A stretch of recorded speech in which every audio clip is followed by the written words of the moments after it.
രാജ്യത്ത് ഒരു ബംഗ്ലാദേശി നുഴഞ്ഞുകയറ്റക്കാരെയോ റോഹിംഗ്യൻ നുഴഞ്ഞുകയറ്റക്കാരെയോ വെച്ചു പൊറുപ്പിക്കില്ല. മാത്രമല്ല ബംഗാളിൽ BJP അധികാരം പിടിക്കുമെന്ന വ്യക്തമായ സൂചനയാണ് ഇപ്പോൾ നരേന്ദ്രമോദി സർക്കാർ നൽകിയിരിക്കുന്നത്. അല്ലെങ്കിൽ അവർ നൽകുന്ന മുന്നറിയിപ്പ്. മനുഷ്യത്വരഹിതമായ പ്രവൃത്തികൾ ചെയ്യുന്ന മമതാ ബാനർജിയെ ബംഗാളിന്റെ പടിക്ക് പുറത്തു കളയണമെന്ന ആഹ്വാനമാണ് ഇപ്പോൾ BJP നടത്തിയിരിക്കുന്നത്. അതേപോലെ തന്നെ ബംഗ്ലാദേശി നുഴഞ്ഞുകയറ്റക്കാർക്ക് ഇന്ത്യയിൽ സുഖവാസം ഒരുക്കി നൽകിയതിൽ പ്രധാന പങ്ക് മുഖ്യമന്ത്രി മമതാ ബാനർജിക്കാണ്.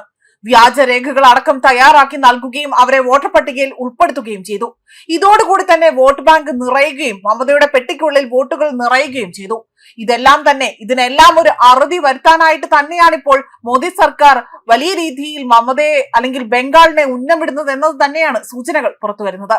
ജനുവരി 17 ബംഗാളിൽ, അതായത് പശ്ചിമ ബംഗാളിലെ മാൾഡയിൽ വലിയ രീതിയിൽ നടക്കുന്ന ഒരു പൊതു റാലിയെ പ്രധാനമന്ത്രി നരേന്ദ്രമോദി അഭിസംബോധന ചെയ്യും. ഹൗറ ഗുവാഹത്തി സ്ലീപ്പർ വന്ദേ ഭാരത് എക്സ്പ്രസ് അദ്ദേഹം ഫ്ലാഗ് ഓഫ് ചെയ്യുകയും മറ്റ് നിരവധി റെയിൽവേ പദ്ധതികൾ അവിടെ ഉദ്ഘാടനം ചെയ്യും എന്നതാണ് റിപ്പോർട്ടുകൾ സൂചിപ്പിക്കുന്നത്. മാത്രമല്ല സംസ്ഥാനത്ത് വരാനിരിക്കുന്ന നിയമസഭാ തിരഞ്ഞെടുപ്പ് കണക്കിലെടുത്തുകൊണ്ട് തന്നെ ഈ സന്ദർശനം പ്രധാനമാണ്. കൂടാതെ തന്നെ അദ്ദേഹത്തിന്റെ സന്ദർശനം വലിയൊരു ജനക്കൂട്ടത്തെ ആകർഷിക്കുമെന്നും പ്രതീക്ഷിക്കുന്നുണ്ട്.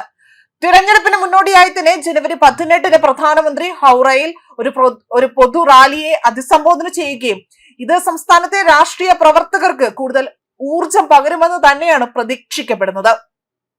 പശ്ചിമ ബംഗാളിലെ വികസന അധിഷ്ഠിത ഭരണത്തിന് അത് വർദ്ധിച്ചു വരുന്ന പിന്തുണ ഈ സന്ദർശനങ്ങൾ തെളിയിക്കുകയും BJPയുടെ രാഷ്ട്രീയ അജണ്ടയെ ശക്തിപ്പെടുത്തുകയും ചെയ്യും. അതേസമയം മമതാ ബാനർജി സർക്കാരിനെതിരെ കേന്ദ്ര ആഭ്യന്തരമന്ത്രി അമിത്ഷാ അടുത്തിടെ തന്നെ വളരെ രൂക്ഷമായ ആക്രമണം അഴിച്ചുവിട്ടിരുന്നു.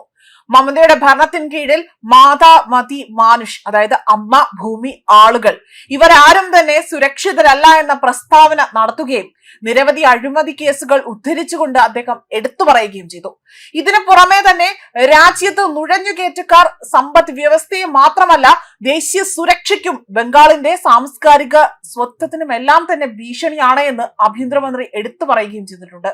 മമതാ ബാനർജി സർക്കാർ അഴിമതിയെ പ്രോത്സാഹിപ്പിച്ചിട്ടുണ്ട് എന്നും അധ്യാപക നിയമന അഴിമതി, അതേപോലെ തന്നെ SSC അഴിമതി, മുനിസിപ്പൽ കോർപ്പറേഷൻ നിയമന അഴിമതി, കൽക്കരി അഴിമതി, അതുപോലെ റേഷൻ അഴിമതി എന്ന് തുടങ്ങി അവിടെ മമതാ ബാനർജി നടത്തിയ അഴിമതികളെ അദ്ദേഹം പേരെടുത്ത് പറഞ്ഞുകൊണ്ടാണ് മമതയ്ക്കെതിരെ രൂക്ഷ വിമർശനം അഴിച്ചുവിട്ടത്. പ്രധാനമന്ത്രി ആവാസ് യോജന അഴിമതി തുടങ്ങിയ കോടിക്കണക്കിന് രൂപയുടെ അഴിമതികൾ നടത്തിയിട്ടുണ്ട് എന്നും പറയുന്നു. ആഭ്യന്തരമന്ത്രിയുടെ ഈ പ്രസ്താവനകൾ പശ്ചിമ ബംഗാൾ രാഷ്ട്രീയത്തിൽ വലിയ കോളിളക്കം സൃഷ്ടിക്കുകയും വരാനിരിക്കുന്ന തിരഞ്ഞെടുപ്പുകൾക്കുള്ള അന്തരീക്ഷം കൂടുതൽ ചൂടുപിടിക്കുകയും ചെയ്യുന്നതുണ്ട് എന്നതാണ് ഈ ഒരു വിലയിരുത്തലായി തന്നെ പുറത്തു വന്നിരിക്കുന്നത്. ന്യൂസ് ഡെസ്ക് കർമ്മ ന്യൂസ്.